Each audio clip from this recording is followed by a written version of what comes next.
हमने last class में continuity और डिफरेंशिएबिलिटी की बात की थी और जाते जाते हमने ये देखा था कि जो डिफरेंशिएबिलिटी की बात है वो हम ज़ीरो पॉइंट के ऊपर कर रहे हैं। ज़ीरो के अलावा और कोई पॉइंट भी तो आ सकते हैं ना, जैसे z इक्वल टू 1 + 2 आइटा। इस पॉइंट के ऊपर इस फंक्शन की डिफरेंशिएबिलिटी चेक करनी है कि ये फंक्शन डिफरेंशिएबल है या नहीं। इस पॉइंट की बजाय अगर आपको ये पॉइंट दे दिया जाए z equal to -3 + 4 iota, z equal to 5 + 5 iota, इस टाइप के पॉइंट भी तो दे सकता है ना वो आपको। अगर इस टाइप के पॉइंट देने स्टार्ट कर दे, मतलब अगर वो ऐसी बातें करनी शुरू कर दे, तो आप क्या कर सकते हो। लिमिट और कॉन्टिन्यूटी की बात तो ठीक है, वो सेपरेट है। डिफरेंशिएबिलिटी में वो पॉइंट चेंज कर सकते हैं ना। अगर यहाँ जैसे ये पॉइंट आ जाए, ये आ जाए, इस टाइप का पॉइंट आ जाए, तो आप देखोगे कि यहाँ पे हमारा जो काम है ना वो कॉम्प्लिकेटेड हो जाएगा। डिफरेंशिएबिलिटी चेक करने जाओगे कि अगर ज़ीरो के अलावा पॉइंट चेंज कर दे तो डिफरेंशिएबिलिटी देखना हमारे लिए थोड़ा सा कॉम्प्लिकेटेड हो जाएगा। थोड़ा नहीं, बहुत ज़्यादा कॉम्प्लिकेटेड हो जाएगा, क्योंकि आप काम क्या करोगे, फंक्शन लिखोगे, माइनस में फंक्शन की वैल्यू, पॉइंट के ऊपर डिवाइड में z माइनस पॉइंट, फिर पॉइंट की लिमिट निकालोगे। काम बहुत लेंथी होने वाला है ऐसे केसेस में। तो इसी काम को ओवरकम करने के लिए, रियल के कंपैरेटिव आसान बनाने के लिए कॉम्प्लेक्स के अंदर डायरेक्ट रिजल्ट है, उसी की हेल्प से ये काम किए जाते हैं। अगर पॉइंट भी चेंज कर दे तब भी डायरेक्ट आसानी से बता सकते हैं कि वहाँ पर हमारा जो फंक्शन है वो डिफरेंशिएबल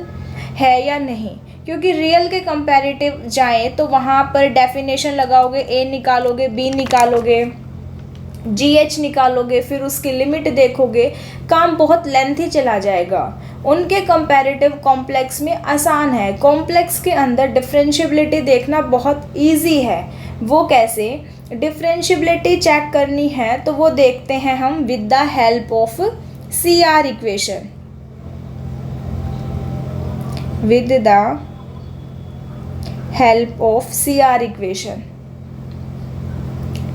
या फिर अगर आप कहो कॉशी रीमन इक्वेशन। MSc में पढ़ते हैं ना CR इक्वेशन, उसी की हेल्प से डिफरेंशिएबिलिटी का काम डिस्कस किया जाएगा। वो कैसे कि अगर आपके पास कोई फंक्शन है f ऑफ z, आपके पास कोई फंक्शन है f ऑफ z, इस f ऑफ z को क्या बोलोगे? f of z is said to be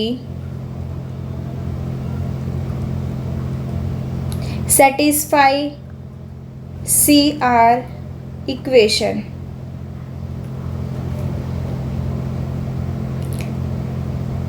at a particular point,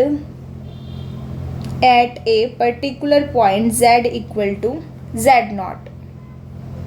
f of z is said to be satisfy CR equation at a particular point, say z equal to z0। कि function हमारा f of z किसी point के ऊपर कोई CR equation कब satisfy करेगा?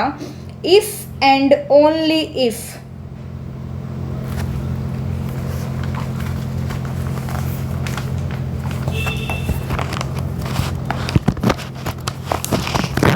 हमें पता है कि जो ये हमारा f ऑफ z फंक्शन है तो इसका एक रियल पार्ट होगा और एक इमेजनरी पार्ट होगा। तो f ऑफ z फंक्शन को हम क्या लिख सकते हैं? u + iota v। तो CR इक्वेशन क्या कहती है? अगर u का partially derivative with respect to x at a point x0, y0 equal to से v का partially derivative with respect to y at a point x0, y0, कि अगर u का partially derivative with respect to x इक्वल आ जाए v के partial derivative with respect to y at a point x naught और y naught, और u का partial derivative at point x naught comma y naught equal आ जाए minus v x के partial derivative with respect to x at point x naught और y naught, कि हमारा जो फंक्शन है f ऑफ z जो किसी पॉइंट के ऊपर CR इक्वेशन को सेटिस्फाई कर रहा है, तो उसका मीनिंग ही क्या हुआ कि u का partial derivative with respect to x निकालो at point x naught comma y naught के ऊपर, वो इक्वल होगा v का partial derivative with respect to y at a point x naught comma y naught के। एंड सेकेंड थिंग कि u का partial derivative निकालो with respect to y at a point x naught comma y naught, वो equal होगा minus time of v का partial derivative with respect to x at a point x naught comma y note.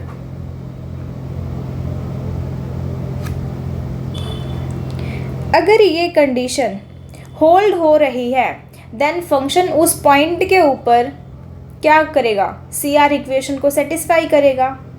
ये CR equation का काम है।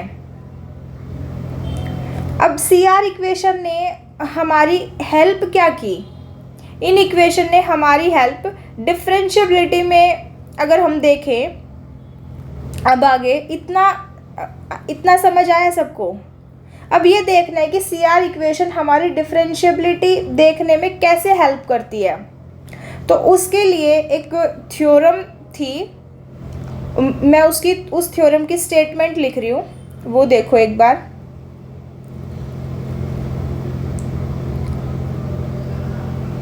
If f of z is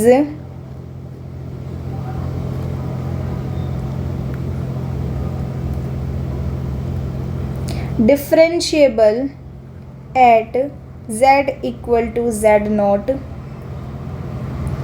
then CR equation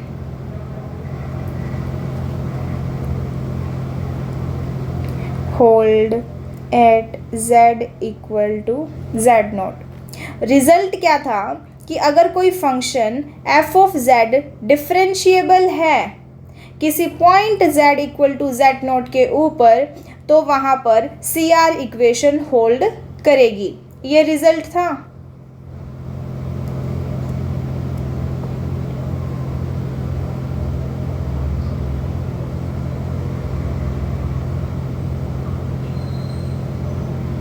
अब इसकी statement को देखा जाए, क्या कह रहा है कि पहले डिफरेंशिएबल होगा, कि अगर आपका फंक्शन डिफरेंशिएबल होगा तो CR इक्वेशन होल्ड करेगा, कि अगर आपका फंक्शन डिफरेंशिएबल है तो CR इक्वेशन होल्ड करती है। लेकिन काम तो हम डिफरेंशिएबल चेक करने का कर रहे हैं ना, तो ये जो स्टेटमेंट है वो डायरेक्टली तो हमारी कोई हेल्प नहीं कर रही, क्योंकि हमने तो डिफरेंशिएबिलिटी चेक करनी है। ये CR इक्वेशन वाला काम तो यहाँ पे सीधी हेल्प नहीं कर रहा ना। तो फिर अगर इस रिजल्ट का कॉन्ट्रा पॉजिटिव देखें, तो वो कॉन्ट्रा पॉजिटिव क्या बनेगा। अगर इस रिजल्ट का कॉन्ट्रा पॉजिटिव देखें तो वो क्या बनेगा, क्या बन जाएगा।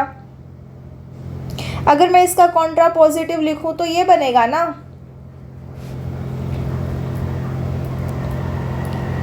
If f of z does not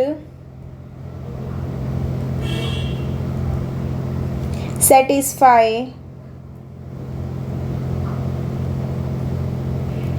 CR equation at a point z naught,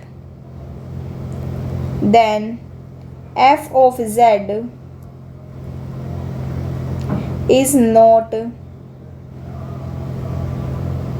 differentiable eight point z not. Contra positive यही बनेगा ना इस रिजल्ट का।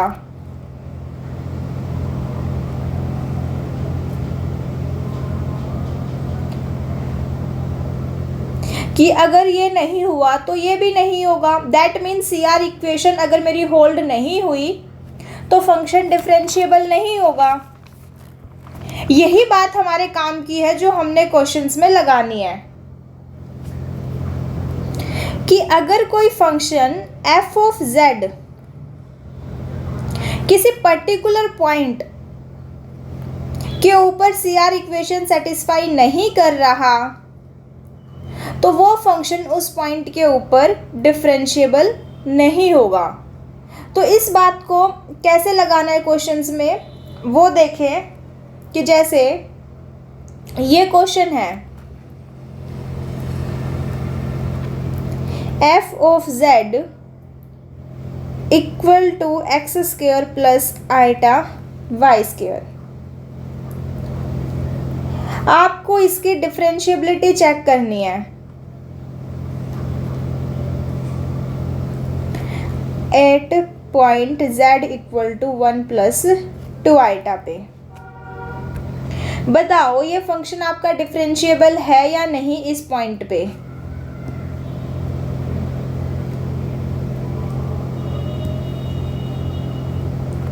पहले ये बताओ इस फंक्शन का रियल पार्ट और इमेजिनरी पार्ट क्या है।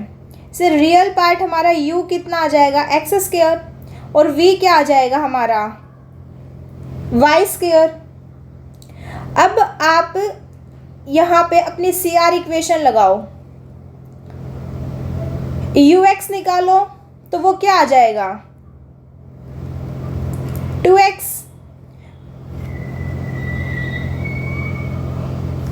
और आप vx निकालोगे तो वो कितना आ जाएगा, मतलब v का पार्शियली डेरिवेटिव, ये आपका v है, v का partially derivative with respect to x कितना आ जाएगा 0। और अगर आप uy निकालो यानी कि u का partially derivative with respect to y कितना आएगा 0। और vy का पार्शियली डेरिवेटिव निकालो वो क्या आ जाएगा 2y। ये आ जाएंगे ना।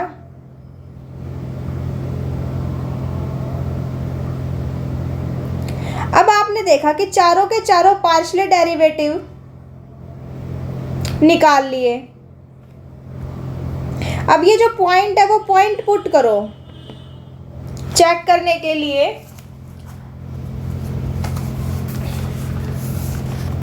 आपके पास जो डिफरेंशिएबिलिटी वाला पॉइंट गिवन है z equal to 1 plus 2 iota, जो पॉइंट दिया है जहां पर डिफरेंशिएबिलिटी चेक करनी है z equal to 1 plus 2 iota, आप सिंपली ये चेक कर लो क्या 1 प्लस 2 आइटा के ऊपर u और v C R equation satisfy कर रहे हैं।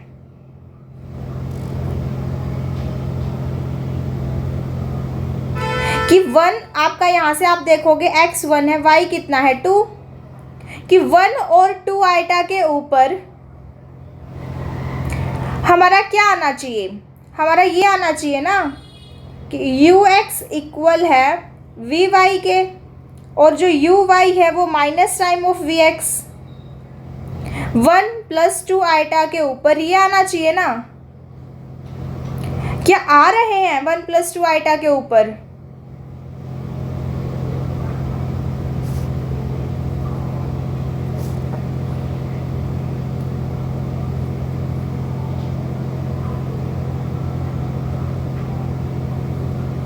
देखो आप जब देखोगे कि जो ux इक्वल है vy, ux कितना है 2x इक्वल है vy कितना है 2y, यहाँ से आया x इक्वल टू y। और आपने सेकंड कंडीशन देखी uy इक्वल है माइनस टाइम ऑफ vx, ये है 0 इक्वल टू 0। ये कंडीशन तो हमेशा होल्ड होएगी, बट ये वाली जो कंडीशन है ये हमारी होल्ड नहीं हो रही। 1 प्लस 2 आइटा के ऊपर ये function f of z equal to X square plus iota Y square C R equation satisfy नहीं कर रहा। तो सी आर इक्वेशन सेटिस्फाई नहीं कर रहा तो फंक्शन डिफरेंशिएबल नहीं होगा 1 प्लस 2 आइटा के ऊपर। f of z not satisfy C R equation at z equal to 1 plus 2 iota. अगर सी आर इक्वेशन सेटिस्फाई नहीं कर रहा तो फंक्शन मेरा डिफरेंशिएबल नहीं होगा। Not differentiable at z equal to 1 plus 2 iota. ये रिजल्ट समझ में आया? इस क्वेश्चन की हेल्प से देखा हमने। तो हमारा कहने का मतलब क्या हुआ? दैट मीन ये फंक्शन हमारा F of Z equal to X square plus iota Y square 1 plus 2 iota के ऊपर डिफरेंशिएबल नहीं है।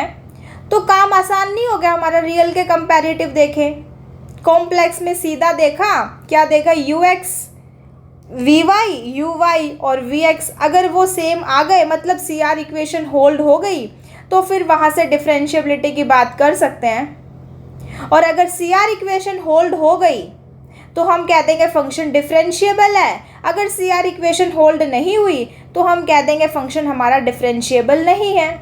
जैसे नेक्स्ट क्वेश्चन में देखें,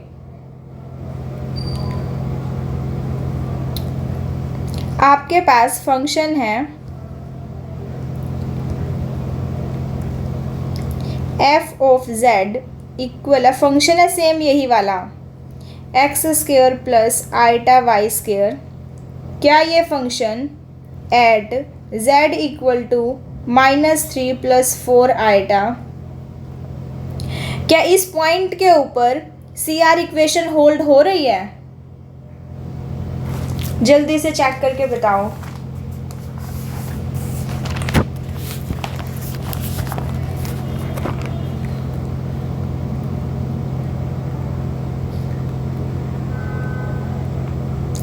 हाँ जी बताओ, क्या -3 प्लस 4 आइटा के ऊपर सी आर इक्वेशन होल्ड करेगी?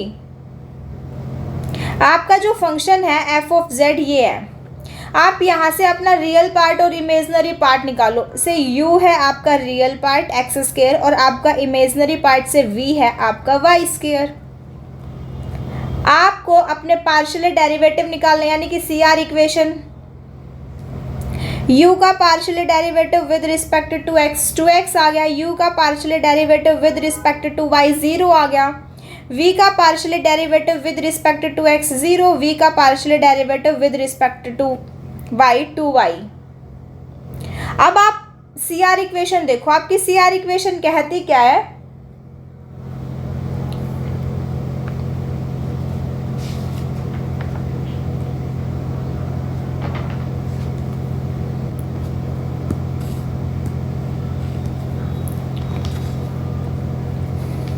यू एक्स इक्वल आना चाहिए वी वाई और यू वाई इक्वल आना चाहिए minus time of V X. अब आप देखो यहाँ से x इक्वल है -3, y इक्वल है 4।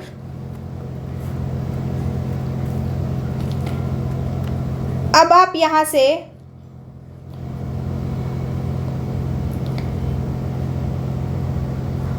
आप देखोगे कि यू वाई इक्वल है minus time of V X, ये वाली तो हमेशा होल्ड होगी।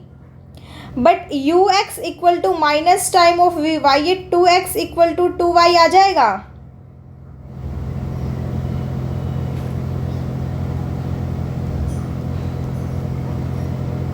ये कभी भी होल्ड नहीं, सी आर इक्वेशन अगर होल्ड नहीं की तो फंक्शन हमारा उस पॉइंट के ऊपर डिफरेंशिएबल नहीं रहेगा। यहाँ पे सी आर इक्वेशन होल्ड नहीं हो रही हमारी इस पॉइंट के ऊपर -3 प्लस 4 आइटा के ऊपर, ये तो हमेशा होल्ड होगी। But U x equal to we Y is not equal, ये इक्वेशन कभी भी होल्ड नहीं होगी कि x मतलब x कितना है आपका -3 इक्वल है y 4, ये कभी भी इक्वल नहीं होंगे। तो यहाँ इसलिए यहाँ पे सी आर इक्वेशन होल्ड नहीं हो रही। सी आर इक्वेशन अगर होल्ड नहीं हो रही तो इसका मतलब फंक्शन हमारा डिफरेंशिएबल नहीं है at point z equal to -3 plus 4 iota पे। अगर हम नेक्स्ट क्वेश्चन में देखें, आपके पास फंक्शन है यही वाला same X square plus iota Y square और आपके पास पॉइंट है z equal to 5 plus 5 iota. क्या इस पॉइंट के ऊपर आपका function C R equation satisfy कर रहा है? हाँ जी, चेक करो जल्दी। क्या इस पॉइंट के ऊपर आपका ये function C R equation satisfy कर रहा है? अगर आप यहाँ पे देखोगे तो आपका जो फंक्शन है F of Z equal to x square plus iota Y square, इस पॉइंट के ऊपर सी आर इक्वेशन सेटिस्फाई कर रहा है। अगर सी आर इक्वेशन होल्ड हो गई तो डिफरेंशिएबिलिटी की हम डायरेक्ट बात नहीं कर सकते। अब आप एक बार देखो कि आपका यहाँ से रियल पार्ट आ गया एक्स स्क्वायर और इमेजनरी पार्ट आ गया वाई स्क्वायर, यू एक्स आया 2x और वी वाई आया 2y। यू वाई निकाला आपने 0 और वी एक्स आपने निकाला 0। तो अगर आप देखोगे तो यहाँ से आपकी जो सी आर इक्वेशन है वो सेटिस्फाई हो रही है, सी आर इक्वेशन आपकी होल्ड कर रही है इस पॉइंट के ऊपर। तो आप क्या कहोगे? C R equation satisfy. अब आपको चेक करना है कि ये फंक्शन इस पॉइंट के ऊपर डिफरेंशिएबल है या नहीं। अगर यहाँ पर देखें सी आर इक्वेशन होल्ड हो गई, अगर सी आर इक्वेशन होल्ड हो जाए तब यहाँ डिफरेंशिएबिलिटी हम डायरेक्ट नहीं कह सकते, क्योंकि वो जो रिजल्ट है, जो हमने ये रिजल्ट देखा था अभी ऊपर, ये रिजल्ट हमारा वन वे है, बोथ वे नहीं है।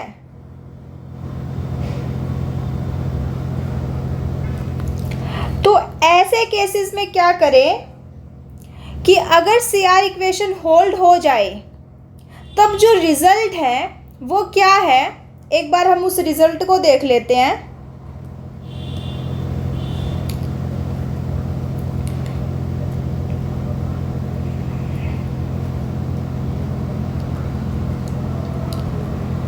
F of z is differentiable at point z equal to z naught if and only if CR equation hold at point z equal to z naught and जो हमारे partially derivative है ux U Y, V का partially derivative with respect to X, V का partially derivative with respect to Y are continuous at a point X naught comma Y naught. कि second result आपका क्या कहता है कि differentiability की बात, कि हम डिफरेंशिएबिलिटी की बात कैसे लेके आए सी आर इक्वेशन से, कि अगर हमारा फंक्शन एफ ऑफ जेड किसी पॉइंट के ऊपर सी आर इक्वेशन होल्ड कर रहा है। सेकंड बात क्या है कि चारों के चारों जो पार्शियली डेरिवेटिव है वो पार्शियली डेरिवेटिव आपके कॉन्टिन्यूअस हो उस पॉइंट पे, तब फंक्शन हम डिफरेंशिएबल बोल देंगे। कि अगर साथ में ये कॉन्टिन्यूटी भी आ रही है पार्शियली डेरिवेटिव्स की, तब डिफरेंशिएबिलिटी की बात आएगी। Otherwise only C R equation से नहीं कह सकते कि फंक्शन जो है हमारा वो डिफरेंशिएबल होगा। कि जैसे इस क्वेश्चन में देखें, ये वाला क्वेश्चन था ना आपके पास फंक्शन था ये F of Z equal to x square plus iota Y square at a point Z equal to 5 + 5 iota. आपको इस फंक्शन की डिफरेंशिएबिलिटी चेक करनी थी इस पॉइंट के ऊपर। तो आपने ये देखा था यहाँ पे कि ये सी आर इक्वेशन होल्ड कर रहा है, और आप ये देख रहे हो कि यहाँ से जो आपके ये पार्शियली डेरिवेटिव्स हैं वो कॉन्टिन्यूअस भी हैं, और अगर ये बात होल्ड हो रही है तो बाय दिस रिजल्ट आप क्या कह रहे हो कि सी आर इक्वेशन भी सेटिस्फाई है, आपके पार्शियली डेरिवेटिव्स भी कॉन्टिन्यूस है, तो फंक्शन क्या हो जाएगा उस पॉइंट पे? डिफरेंशिएबल हो जाएगा। दैट मीन ये फंक्शन इस पॉइंट पे 5 + 5 आइटा के ऊपर डिफरेंशिएबल है, C R equation satisfy plus continuous. तो आपने कह दिया कि आपका जो फंक्शन है वो आपका फंक्शन डिफरेंशिएबल है एट 5 + 5 आइटा पे। पहला काम क्लियर है सबको कि कैसे चेक करना है। अब अगर मैं आपसे ये पूछूं कि जैसे ये क्वेश्चन था f of z equal to X square plus iota Y square, ये फंक्शन था आपके पास एक f ऑफ z, आपको कोई भी पॉइंट नहीं दिया कि ये कहाँ पे डिफरेंशिएबल है या कहाँ पे डिफरेंशिएबल नहीं है, और सिंपली मैं आपसे ये पूछूं कि बताओ ये फंक्शन, इस फंक्शन में सी आर इक्वेशन कहाँ कहाँ पर, इस फंक्शन के अंदर सी आर इक्वेशन कहाँ कहाँ पर होल्ड होगी। अगर मैं आपसे ये पूछूं तो बताओ कैसे करोगे आप इस क्वेश्चन को। अगर किसी को पता है तो प्लीज़ बताओ।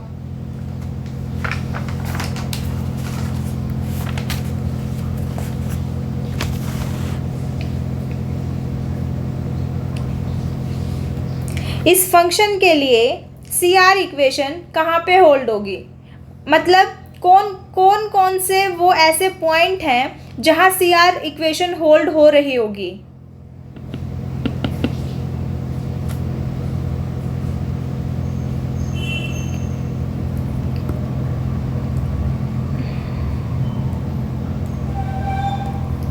हाँ जी, इस फंक्शन के लिए अगर हम पॉइंट निकालें जहाँ पर सी आर इक्वेशन होल्ड होगी, वो क्या, दैट मीन हमने देखा था कि जब हमने सी आर इक्वेशन लगाई थी यहाँ पे, तो वो पॉइंट कौन से आए थे हमारे।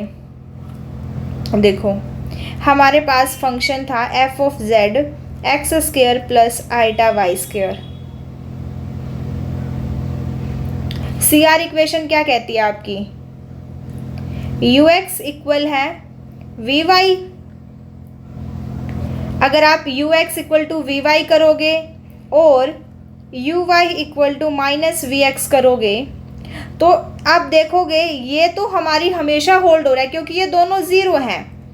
u अगर आप देखोगे u आपका एक्स स्क्वायर था, v आपका वाई स्क्वायर था, u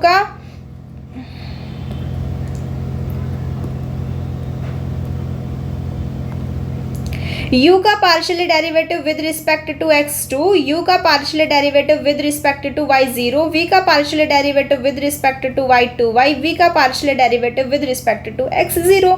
तो आप देखोगे ये वाली जो इक्वेशन है ये तो हमेशा होल्ड हो रहा है क्योंकि ये दोनों ज़ीरो हैं।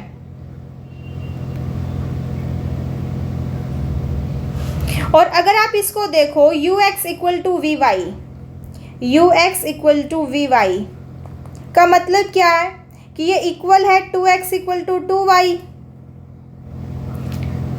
यानी कि यहां से क्या हुआ कि x इक्वल टू वाई होना चाहिए।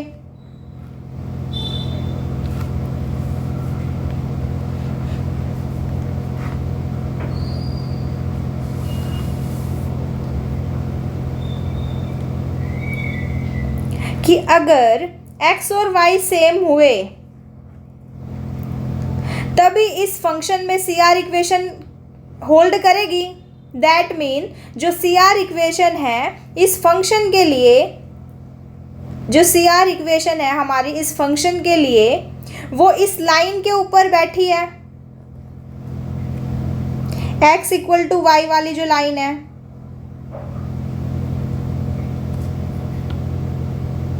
इस लाइन से जो मर्जी पॉइंट उठा लो तभी इसके ऊपर हमारी जो सी आर इक्वेशन होगी वह क्या करेगी, होल्ड करेगी।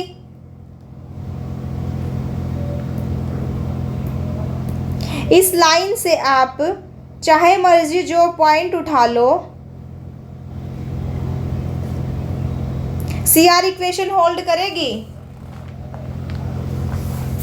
और दूसरी बात ये देखो, ये ठीक है कि सी आर इक्वेशन यहां से होल्ड हो रही है x इक्वल टू वाई से, और आपके जो चारों के चारों पार्शियली डेरिवेटिव्स हैं ये, वो पार्शियली डेरिवेटिव्स आपके कॉन्टिन्यूअस भी हैं, और सी आर इक्वेशन यहाँ से होल्ड हो रही है x इक्वल टू वाई से। तो दैट मीन यहाँ से एक कंक्लूजन क्या निकला कि इस फंक्शन के लिए f of z equal to x square plus iota Y square, इस फंक्शन के लिए अगर हमें डिफरेंशिएबिलिटी के पॉइंट ना भी दिए जाएं तो सी आर इक्वेशन ने हमें वो पॉइंट दे दिए कि सी आर इक्वेशन यहाँ पे होल्ड है, और सभी जगह पे ये चारों के चारों पार्शियल डेरिवेटिव्स आपके कॉन्टिन्यूअस हैं। तो हमारा जो ये फंक्शन है एफ ऑफ जेड, वो सिर्फ यहीं पे डिफरेंशिएबल है ना, इस लाइन के ऊपर। इस लाइन पे चाहे मर्जी आप जो पॉइंट उठा लो, जैसे 1 + 1 आइटा, 2 + 2 आइटा, -3 आइटा, उन सभी पे ये फंक्शन मेरा क्या होगा, डिफरेंशिएबल होगा। तो that mean C R equation ने हमारी एक और हेल्प क्या कर दी कि आपका जो फंक्शन के डिफरेंशिएबिलिटी वाले पॉइंट भी बता देगा कि फंक्शन डिफरेंशिएबल कहाँ कहाँ पर आने वाला है। जैसे यहाँ से देखा कि फंक्शन जो है आपका ये फंक्शन सिर्फ x = y, यानी कि ये जो हमारी लाइन थी, ये वाली जो लाइन है, इस लाइन पर डिफरेंशिएबल है x = y। इसके अलावा चाहे मर्जी जो पॉइंट उठा लो प्लेन से, कभी भी ये डिफरेंशिएबल नहीं होगा।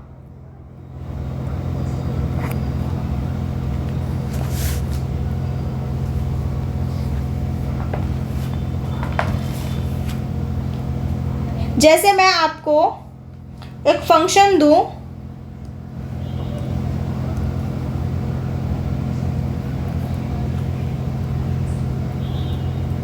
f of z = x² + y² + 2 iota xy।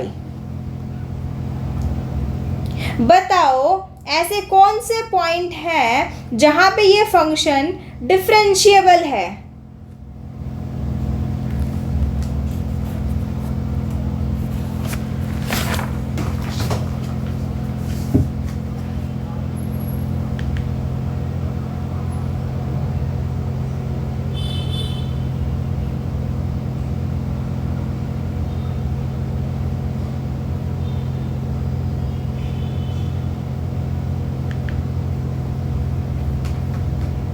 हाँ जी, बताओ कौन से पॉइंट होंगे जहाँ पे आपका ये फंक्शन जो है वो डिफरेंशिएबल होगा। इस केस में अगर आप ये फंक्शन देखो, इस केस में जो आपका फंक्शन होगा वो डिफरेंशिएबल होगा ओनली एट एक्स एक्सिस पे। देखो आप इसका पहले रियल पार्ट बताओ क्या आएगा। रियल पार्ट आ जाएगा इसे u = x² + y², और जो आपका इमेजनरी पार्ट है v, वो आ गया 2xy। आप u का पार्शियली डेरिवेटिव निकालो विद रिस्पेक्ट टू x, वो आ जाएगा 2x। आप u का पार्शियली डेरिवेटिव निकालो विद रिस्पेक्ट टू y, वो आ जाएगा 2y। आप v का पार्शियली डेरिवेटिव निकालो विद रिस्पेक्ट टू x, वो आ गया 2y। v का पार्शियली डेरिवेटिव निकालो विद रिस्पेक्ट टू y, वो आ गया 2x।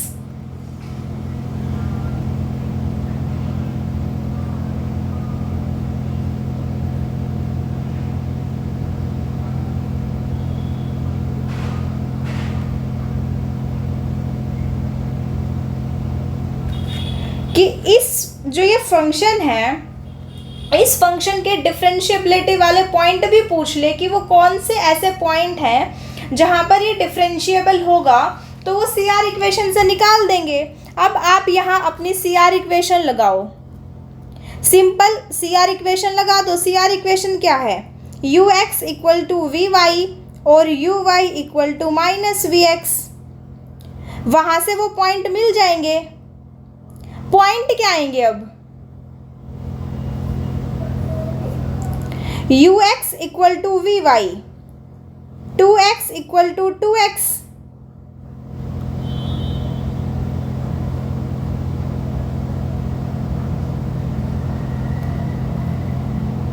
और uy = -vx।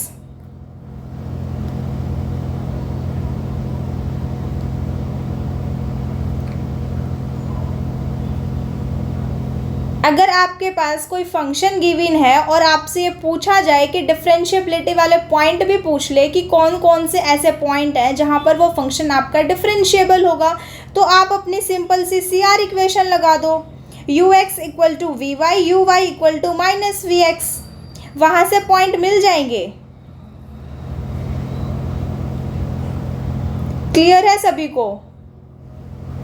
तो यहाँ से जो आपके पास पॉइंट मिलेंगे, ये जो आपका फंक्शन डिफरेंशिएबल होगा, ये फंक्शन आपका f of z is differentiable only at x axis, यानी कि y इक्वल टू 0, कि इस फंक्शन पे, कि आपका जो ये फंक्शन है ये डिफरेंशिएबल है ओनली एट एक्स एक्सिस पे। अगर आपके पास ये आ जाए, आपके पास फंक्शन है F of Z equal to x square minus y square minus 2 iota x y. जैसे ये क्वेश्चन अगर आपसे पूछे कि ये कहाँ कहाँ पे डिफरेंशिएबल होगा, बताओ, जल्दी बताओ कि ये फंक्शन कहाँ कहाँ पे डिफरेंशिएबल होगा।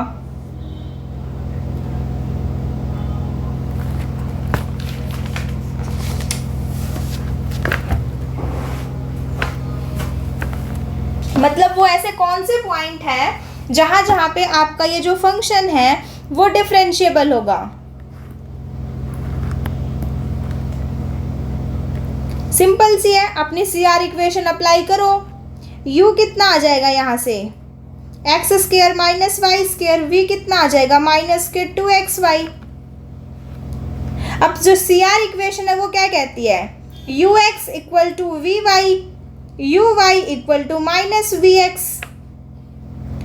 तो 2x इक्वल टू माइनस 2x, 4x equal to 0, x equal to 0, या इस इक्वेशन से आपके पास जो पॉइंट आया वो x इक्वल टू 0 आया यहाँ से।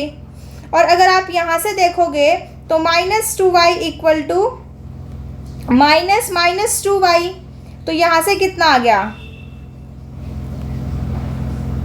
4y equal to 0। तो यहाँ से आप कहोगे कि यहाँ से पॉइंट आया y इक्वल टू 0, तो that means C R equation कहाँ पे होल्ड होगी, यहाँ से पॉइंट आया x इक्वल टू 0, यहाँ से पॉइंट आया y इक्वल टू 0, तो दैट मीन आप यहाँ से क्या देख रहे हो कि आपका जो ये फंक्शन है ये आपका फंक्शन डिफरेंशिएबल होगा ओनली ओरिजिन्स पे। f of z is differentiable only at z equal to 0, यानी कि ओरिजिन पे। अगर मैं आपको फंक्शन दूं f of z equal to x square minus y square plus 2 iota x y, बताओ ये फंक्शन कौन कौन से पॉइंट पे डिफरेंशिएबल होगा।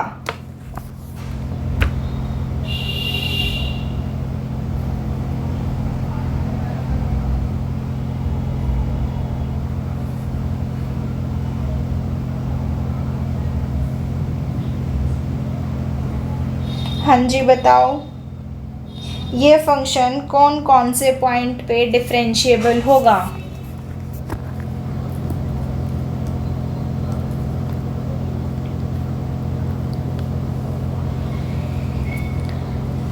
रियल पार्ट यानी कि u x square minus y square v equal है 2x5, ये सबको पता है ना कि आइटा के साथ जो होता है वो हमारा इमेजनरी पार्ट और आइटा से आगे वाला जो पार्ट होता है हमारा रियल पार्ट।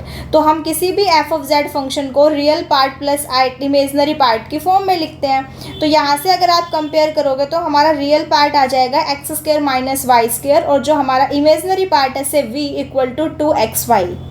तो अब आप यहाँ अपनी सी आर इक्वेशन लगाओ।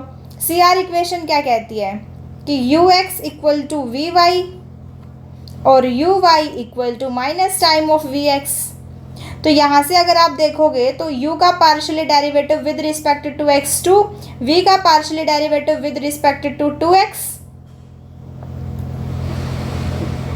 और अगर आप यहाँ से देखोगे कि u का partially derivative with respect to y minus 2y, और यहाँ से देखो v का partially derivative with respect to x कितना आ जाएगा 2y।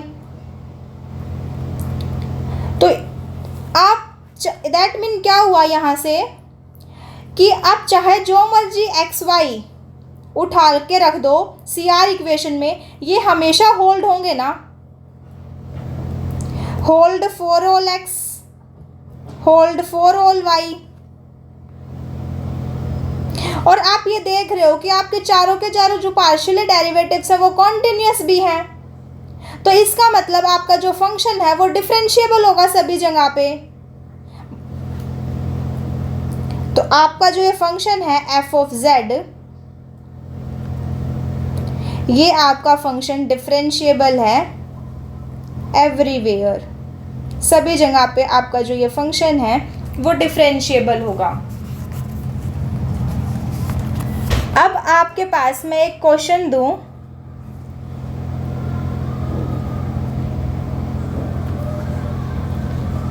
F of Z equal to x square plus y square plus 2 iota x y. Check करो क्या ये फंक्शन डिफरेंशिएबल है at point z equal to 1 plus 3 iota पे।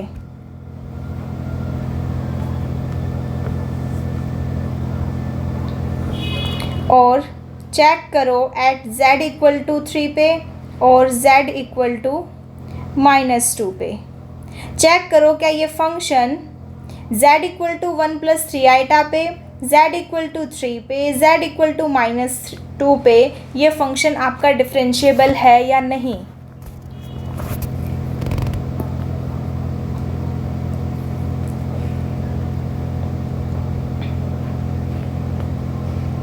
देखो आपका u कितना है, x square plus y square, v कितना है 2xy, u का partial derivative with respect to x 2x, u का partial derivative with respect to y 2y, v का partial derivative with respect to x 2y, v का partial derivative with respect to y 2x।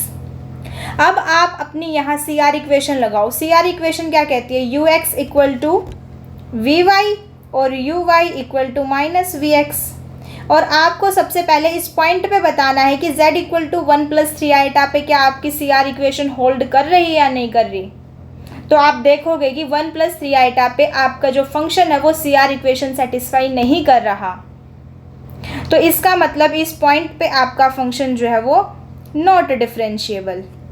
अब इस पे बताओ जल्दी से, z equal to 3 पे क्या आपका फंक्शन डिफरेंशिएबल है। यहाँ से देखोगे कि आपका x भी 1 है और y भी 1 है।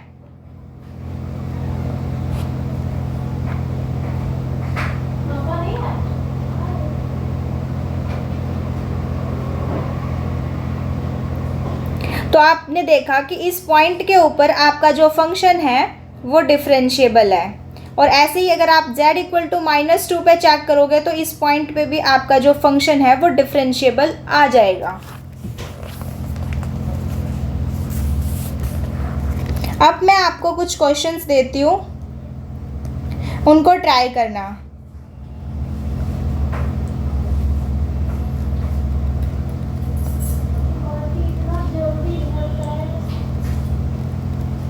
F of Z equal to E mod Z square. Second है F of Z equal to Z cube plus Z bar plus iota Z bar. Third question है F of Z equal to sine Z bar. Fourth question है F of Z E to की power Z. Fifth question है F of Z equal to mod Z square plus Z bar. Sixth question है F of Z equal to Z square. Seventh question है F of Z equal to sine Z. आपके पास एक function है F of Z equal to mod Z square plus में Z bar plus में iota Z bar plus में Z cube. आपके पास एक फंक्शन है F of Z X cube minus में 3x वाई स्क्वायर प्लस में iota 3x Y square minus में वाई क्यूब। आपको ये क्वेश्चंस ट्राई करने हैं। आपको इन क्वेश्चंस में ये निकालना है कि जो आपका फंक्शन है, ये आपके जो फंक्शन है वो किस किस पॉइंट पे डिफरेंशिएबल है। अगर आपसे इनमें से कोई क्वेश्चंस नहीं होता है तो हम इनको नेक्स्ट क्लास में डिस्कस करेंगे।